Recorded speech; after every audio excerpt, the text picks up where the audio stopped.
સમાચારમાં હવે આગળ વાત કરીએ અમદાવાદની। અમદાવાદ શહેરમાં ચેન સ્નેચરનો આતંક। સાબરમતીમાં દૂધ લેવા નીકળેલા યુવકના ગળામાંથી ચેન સ્નેચિંગની ઘટના બની છે।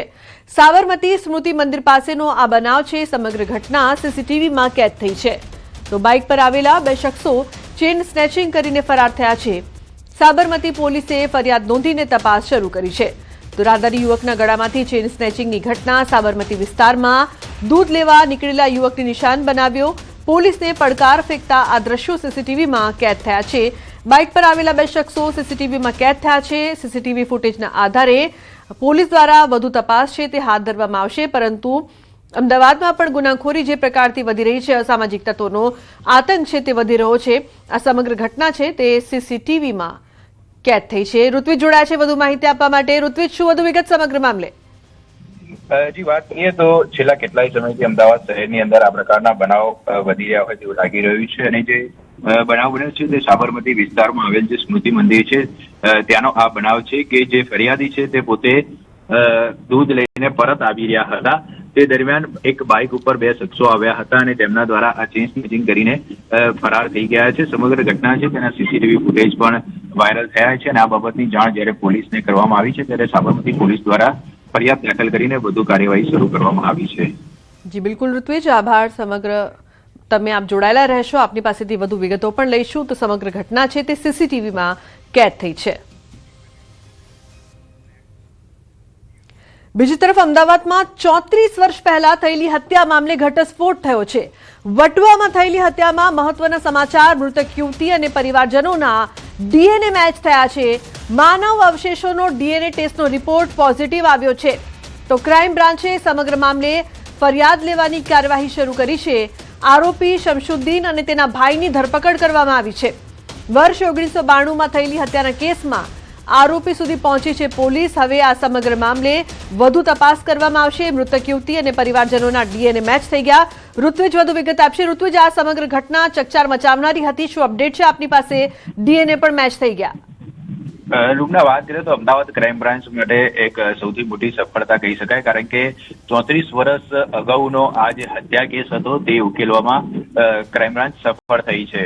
અમદાવાદ ક્રાઇમ બ્રાન્ચના એક કોન્સ્ટેબલને આ બાતમી મળી હતી અને ત્યારબાદ અલગ અલગ ટીમો બનાવીને કામગીરી શરૂ કરવામાં આવી હતી। એક પછી એક સફળતા મળતી હતી અને અંતે જ્યારે આ યુવતીની હત્યા થઈ હોવાનું સામે આવ્યું હતું ત્યારે ક્રાઇમ બ્રાન્ચ દ્વારા જે તે જગ્યા ઉપર જઈને જેસીબી મશીન દ્વારા તેના જે અવશેષો હતા તે પણ શોધી કાઢવામાં આવ્યા હતા અને યુવતીના પરિવારજનો સાથે આ જે અવશેષો હતા તેના ડીએનએ મેચ કરવામાં આવ્યા હતા। ગઈકાલે જ્યારે ડીએનએનો રિપોર્ટ આવ્યો હતો ત્યારે ડીએનએ રિપોર્ટ છે તે પણ મેચ થઈ ગયો હતો અને ત્યારબાદ અમદાવાદ ક્રાઇમ બ્રાન્ચ દ્વારા આ સમગ્ર મામલે ફરિયાદ નોંધવામાં આવી છે અને જે આરોપી હતા શમશુદ્દીન અને તેના ભાઈ આ બંનેની ધરપકડ પણ કરવામાં આવી છે અને હવે આ સમગ્ર મામલે અમદાવાદ ક્રાઇમ બ્રાન્ચ દ્વારા વધુ કાર્યવાહી શરૂ કરવામાં આવી છે। જી બિલકુલ ઋત્વિજ, આભાર સમગ્ર માહિતી બદલ। તો હવે આ મામલે વધુ કાર્યવાહી છે તે હાથ ધરવામાં આવી રહી છે। આણંદમાં બેડમાં પડેલા મોબાઈલ ફોનમાં બ્લાસ્ટ થયો હોવાનો વિડીયો વાયરલ થયો છે। રૂમમાં બેડ પર મૂકેલા મોબાઈલ ફોનમાં બ્લાસ્ટ થયો હતો। વહેલી સવારે મોબાઈલ ફોનમાં બ્લાસ્ટ થતા અફરાતફરી સર્જાઈ હતી।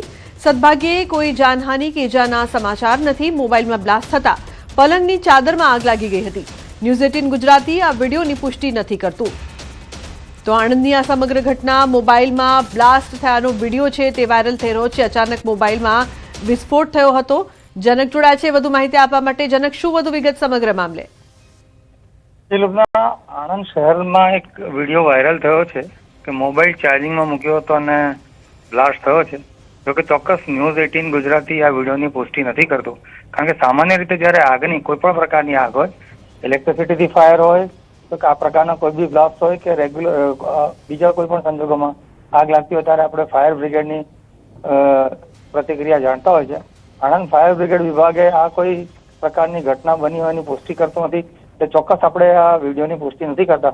પરંતુ હાલ મોબાઈલ બ્લાસ્ટની જે આ ઘટના છે, કારણ કે ગરમીનું વાતાવરણ છે, સમગ્ર આણંદ જિલ્લામાં લગભગ 41 થી 42 ડિગ્રી ટેમ્પરેચર છે અને આ રીતે કોઈ ચાર્જિંગમાં મૂક્યો હોય તો શક્ય છે કે બેટરી ઓવરહીટ થઈ જતા આવા પ્રકારના બ્લાસ્ટની ઘટના બની હોઈ શકે। જી લુમના। જી બિલકુલ જનક, આભાર સમગ્ર માહિતી બદલ।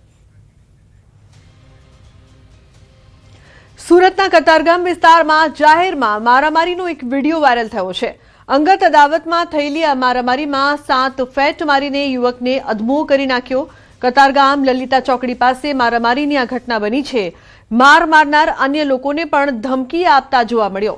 પહેલા માર ખાનારે પેવર બ્લોક મારવાનો પ્રયાસ કર્યો અને ત્યારબાદ માર ખાનારે એક ઢીક મુક્કો માર્યો. ત્યારબાદ એક બાદ એક 7 ફેટ મારી યુવકને અધમો કરી નાખ્યો. તો વાયરલ વિડીયોના આધારે કતારગામ પોલીસે વધુ તપાસ આરંભી છે. તો આ સમગ્ર ઘટના છે તેનો વિડીયો વાયરલ થઈ રહ્યો છે. આ યુવકને એટલો માર મારવામાં આવ્યો કે છેવટે તે અધમો થઈ ગયો હતો. સુરતની આ સમગ્ર ઘટના. તો પહેલા માર ખાધી, બાદમાં 7 મુક્કા માર્યા હતા. હાલ આ વિડીયો ચર્ચાનો વિષય છે. સુરતમાં જે પ્રકારથી અસામાજિક તત્વોનો આતંક છે, અંગત અદાવતમાં મારામારી કરવામાં આવી હતી તેવી હાલ ચર્ચા છે તે જોવા મળી રહી છે. દ્રશ્યોમાં જોઈ શકાય છે કે રીતે બંને એકબીજાને મારે છે. પહેલા એક યુવક છે તે બીજા યુવકને મારે છે, બાદમાં 7 મુક્કા બીજા યુવકને મારવામાં આવે છે, જે બાદ તે અધમુઓ થઈ જાય છે. હાલ આ વિડીયો છે તે સોશિયલ મીડિયા પર વાયરલ પણ થઈ રહ્યો છે. ઉલ્લેખનીય છે કે અંગત અદાવતમાં આ મારામારી થઈ હોવાની ચર્ચા જોવા મળી રહી છે. તો સુરતના વેલેન્જામાં નજીવી બાબતે પાડોશીઓ વચ્ચે ધીંગાણું થયું છે. મારામારીનો વિડીયો વાયરલ થયો છે. ચડ્ડી પહેરીને રમવા બાબતે વિવાદ વકર્યો, જે બાદ દીકરાને માર મારતા અટકાવતા માતા સાથે ઝપાઝપી કરી કપડાં ફાડી નાખ્યા હતા. બાળકને માર મારતા જોઈ માતા દોડી ગઈ હતી, જે બાદ ફરિયાદ કરી તો જાનથી મારી નાખવાની ધમકી પણ આપવામાં આવી હતી. હાલમાં પોલીસે વિવિધ કલમો હેઠળ ગુનો નોંધ્યો છે. સુરતમાં વરાછા મમતા હોસ્પિટલમાં ગેરકાયદેસર ગર્ભપાત કરવાનો મામલો. પોલીસે ગર્ભપાત કરાવતા ફાર્માસિસ્ટ રામ ગોપાલની ધરપકડ કરી છે. ઉલ્લેખનીય છે કે આરોપીને સાથે રાખીને ઘટનાનું રિકન્સ્ટ્રક્શન કરવામાં આવ્યું છે. મમતા મલ્ટી સ્પેશિયાલિટી હોસ્પિટલના નામે ગર્ભમાં જ બાળકીઓના કતલની હાટડી ચલાવતો પોલીસે આરોપીને લઈને મમતા હોસ્પિટલ પહોંચી હતી, જ્યાં સમગ્ર ઘટનાનું રિકન્સ્ટ્રક્શન કર્યું છે. વરાછા પોલીસ દ્વારા આરોપીના રિમાન્ડ માંગીને વધુ કાર્યવાહી હાથ ધરવામાં આવી છે. બનાસકાંઠામાં પોલીસ કર્મીએ ખાખીને લજવી છે. હની ટ્રેપના કેસમાં એક કોન્સ્ટેબલની અટકાયત કરવામાં આવી છે. કોન્સ્ટેબલ જોરાવરસિંહ ડાભીની સંડોવણી સામે આવી છે. હની ટ્રેપના કેસમાં પોલીસે 3 શખ્સોની ધરપકડ કરી છે. ઉલ્લેખનીય છે કે પકડાયેલા 3 પૈકી કોન્સ્ટેબલનો પણ સમાવેશ છે. પોલીસ કર્મી અગાઉ એલસીબીમાં ફરજ બજાવી ચૂક્યો છે. હાલ પાલનપુર હેડક્વાર્ટરમાં ફરજ બજાવતો હતો. ડીસાના વેપારીને ફસાવીને 50 લાખની ખંડણી માંગી હતી. યુવતી સાથેનો અશ્લીલ વિડીયો બનાવીને ખંડણી માંગી હતી. પોલીસે કોન્સ્ટેબલ જોરાવરસિંહ ડાભી સહિત 3 આરોપીઓને કોર્ટમાં રજૂ કરતા કોર્ટે 3 દિવસના રિમાન્ડ મંજૂર કર્યા છે. તો પાલનપુર પશ્ચિમ પોલીસે આરોપીઓના રિમાન્ડ મેળવીને વધુ તપાસ હાથ ધરી છે. રાજકોટમાં મહિલા વકીલ સામે નોંધાઈ છે ફરિયાદ. એસટી ડ્રાઈવરે ગાંધીગ્રામ પોલીસ મથકમાં નોંધાવી છે ફરજ રૂકાવટની ફરિયાદ. રૈયા રોડ પર મહિલા વકીલે એસટી બસ આડે સ્કૂટર રાખી બસના ડ્રાઈવર પાસેથી બસની ચાવી છે તે છીનવી લીધી હતી, જેવો આરોપ છે, જેના કારણે થોડી વાર માટે ટ્રાફિક જામ પણ સર્જાયો હતો. સમગ્ર ઘટનાનો વિડીયો સોશિયલ મીડિયામાં વાયરલ થઈ રહ્યો છે. તો એસટી ડ્રાઈવરે નોંધાવી છે ફરજ રૂકાવટની ફરિયાદ. અન્ય સમાચાર અમદાવાદથી. અમદાવાદની સોલા સિવિલ હોસ્પિટલ કેમ્પસમાં આવેલી મેડિકલ કોલેજ ફરી એકવાર વિવાદમાં આવી છે, જ્યાં એક ઉચ્ચ અધિકારી સામે મહિલા કર્મચારીએ અભદ્ર વર્તનનો ગંભીર આક્ષેપ કર્યો છે. મહિલા કર્મચારીના આક્ષેપ મુજબ અધિકારીએ તેમની સાથે અશોભનીય વ્યવહાર કર્યો, જેને પગલે કોલેજ પ્રશાસન હરકતમાં આવ્યું છે. જેના મામલે સત્યતા જાણવા અને જવાબદાર સામે કડક કાર્યવાહી કરવા કોલેજ દ્વારા 3 સભ્યોની એક તપાસ કમિટીની રચના કરવામાં આવી છે. હાલ આ કમિટીએ સમગ્ર ઘટના અંગે ઝીણવટભરી તપાસ શરૂ કરી છે. તપાસની રિપોર્ટ આવ્યા બાદ જ કાર્યવાહી કરવામાં આવશે.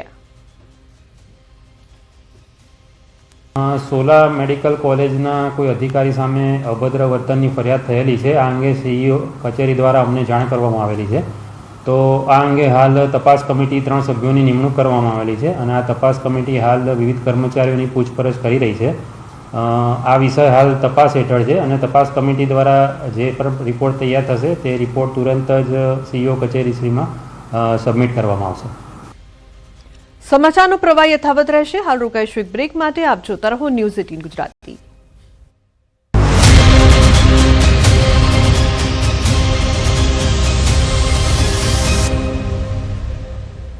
રાજકોટમાં 44 ડિગ્રીએ પારો પહોંચતા રોડ પર સિગ્નલ પર નેટ નાખવામાં આવી.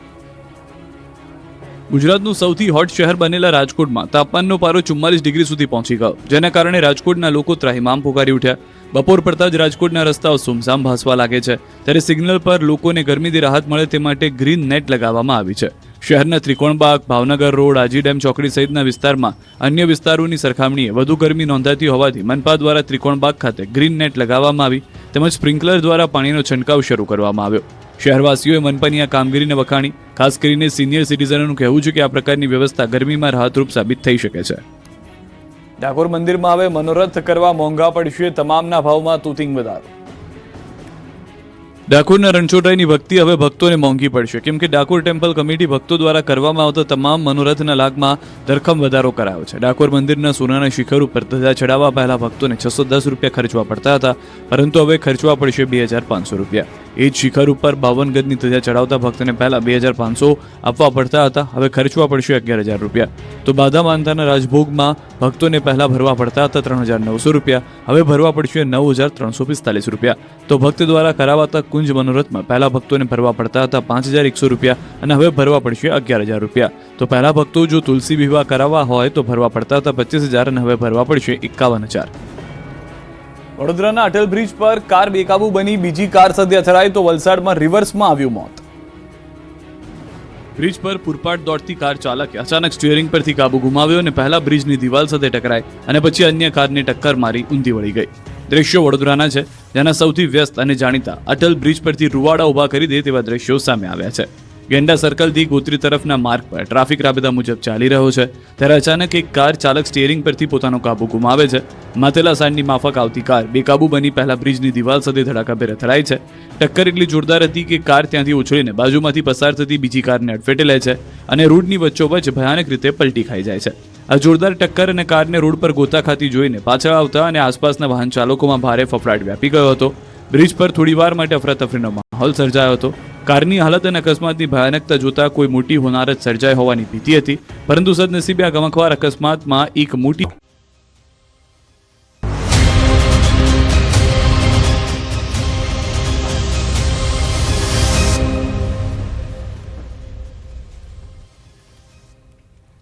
Welcome back. સમાચારમાં આગળ વાત કરીએ સુરતની. બેંકમાં 50 લાખની લૂંટનો મામલો. ક્રાઇમ બ્રાન્ચે આરોપીના પગમાં ફાયરિંગ કર્યું. પોલીસ પર આરોપીએ કર્યો હતો હુમલો.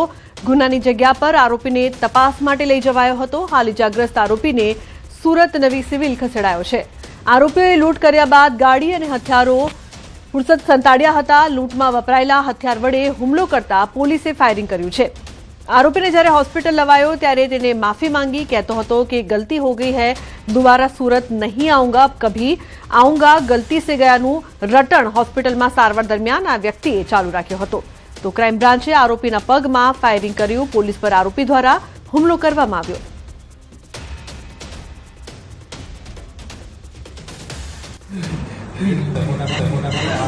गलती हो गई दोबारा सूरत में नहीं आएंगे, गलती हो गई दोबारा सूरत में नहीं आएंगे, अभी कभी नहीं सर, गलती से आ गया इधर,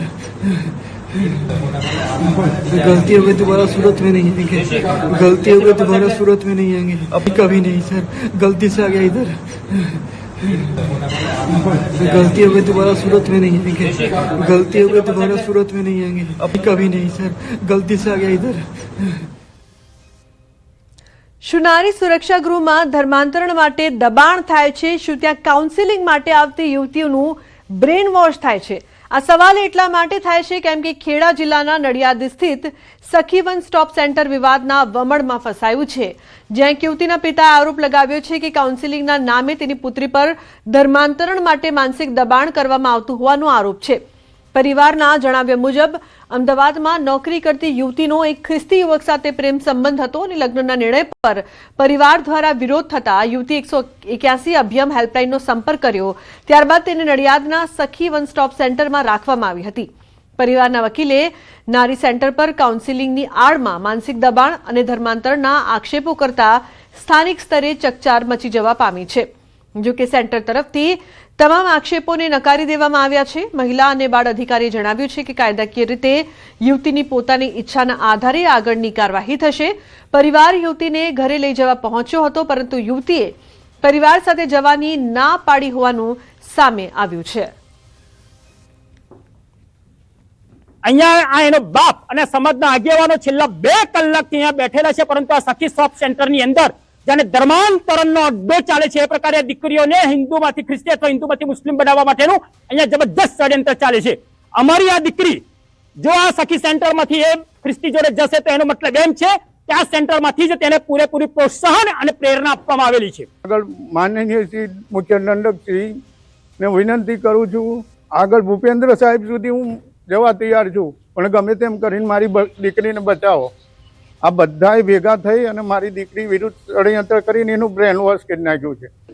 અને 181 મારફતે તે બેનને અત્રેના સેન્ટર પર લાવવામાં આવેલી.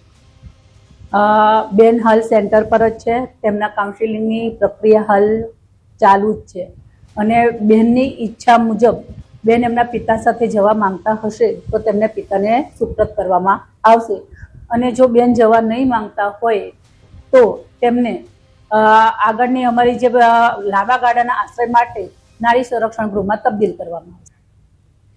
સોમનાથ ખાતે પ્રધાનમંત્રી નરેન્દ્ર મોદીના આગમનને લઈને તૈયારીઓ તેજ થઈ છે. તૈયારીઓના ભાગે ડેપ્યુટી સીએમ હર્ષ સંઘવી સોમનાથ પહોંચ્યા છે. સોમનાથ સદભાવના ગ્રાઉન્ડ ખાતે સભા સ્થળે પહોંચીને તૈયારીનું નિરીક્ષણ કર્યું છે. સભા સ્થળના નિરીક્ષણ દરમિયાન Gir Somnath collector, range IG, SP સહિતના ઉચ્ચ અધિકારીઓ હાજર રહ્યા. સભા સ્થળની મુલાકાત લઈ જનસભા માટેની બેઠક વ્યવસ્થા તેમજ અન્ય સુવિધાઓ અંગે અધિકારીઓને જરૂરી સૂચનાઓ આપવામાં આવી છે.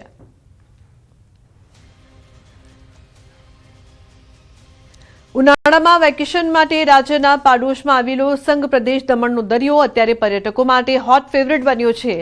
અત્યારે દેશ અને રાજ્યભરમાં કાળઝાળ ગરમી પડી રહી છે. ઉનાળાની કાળઝાળ ગરમીથી રાહત મેળવવા આ વર્ષે પણ દમણના દરિયા કિનારે મોટી સંખ્યામાં પર્યટકો ઉમટી રહ્યા છે. આથી અહીં મેળા જેવો માહોલ જોવા મળે છે. દમણની સરખામણીમાં ગોવા વધારે મોંઘું પડતું હોવાથી બજેટમાં ફરવા માટે પર્યટકો ગોવાને બદલે હવે દમણ પસંદ કરી રહ્યા છે. અહીંના દરિયા કિનારાનો વિકાસ થતા હવે પર્યટકોની સંખ્યામાં પણ વધારો થયો છે. સાથે જ horse riding, camel riding, boating સહિતના આકર્ષણો હોવાથી લોકો મોટી સંખ્યામાં આવી રહ્યા છે. અમે લોકો મુંબઈથી આવ્યા છે અને મુંબઈમાં પુષ્કળ ગરમી છે, ત્યાં રહેવાતું જ નથી, બહાર તો નીકળાતું જ નથી. અત્યારે અમે દમણ આજે આવ્યા છે અને 3-4 દિવસ રહેવાના છે. અમે અહીંયા બહુ સરસ વાતાવરણ છે, ગરમી અહીંયા પણ છે પણ અહીંયા આગળ બેરેબલ છે અને બીચ પર અમારા ફેમિલી સાથે એન્જોય કરવા આવ્યા છે અમે લોકો. અને બચ્ચા પાર્ટીનું અહીંયા અમારો ફેવરેટ ટુરિસ્ટ પ્લેસ થઈ ગઈ છે. ને હું મુંબઈથી ફેમિલી સાથે આવ્યો છું, તો અમે ગોવા કરતાં દમણ એટલે પ્રિફર કરું કે અમારે નજીક પણ છે અને 5 વર્ષ કરતાં અહીંયા ઘણું ઇમ્પ્રુવમેન્ટ થયું છે. બીચીસ વગેરે કાફી ક્લીન છે અને એની રાઇડ્સ કહું તો રાઇડ્સ ગોવા કરતાં દમણમાં બહુ જ સસ્તી છે. જે અમે 15-20 હજારમાં થયું હતું ફેમિલી ટૂર, આ અડધા ભાવમાં થયું ને ઇમ્પ્રુવ પણ ઘણું થયું છે. એટલે અમને બહુ મજા આવે છે. અહીંનું ક્લીનલીનેસ, અહીંનું વેધર પણ મુંબઈ કરતાં બહુ સારું છે દમણનું ને નજીક પણ છે. તો હું બધાને એ જ કહીશ કે અહીંયા આવો અને એન્જોય કરો. બહુ જ એન્જોય કર્યું અને બહુ જ મજા આવી. અહીંયા બહુ સારું વાતાવરણ છે, તો નજીકમાં જો બેસ્ટ પ્લેસ હોય તો આપણે દમણ ગણી શકીએ, કેમ કે દમણમાં આપણને એઝ ગોવાના કમ્પેરમાં અહીંયા રાઇડ્સ પણ મળી જાય છે. ગોવામાં આપણને થોડી એક્સપેન્સિવ પડે છે, અહીંયા તો આપણા બજેટમાં પણ મળે છે. બીજું કે આ બહુ નજીક પણ આપણને પડે છે.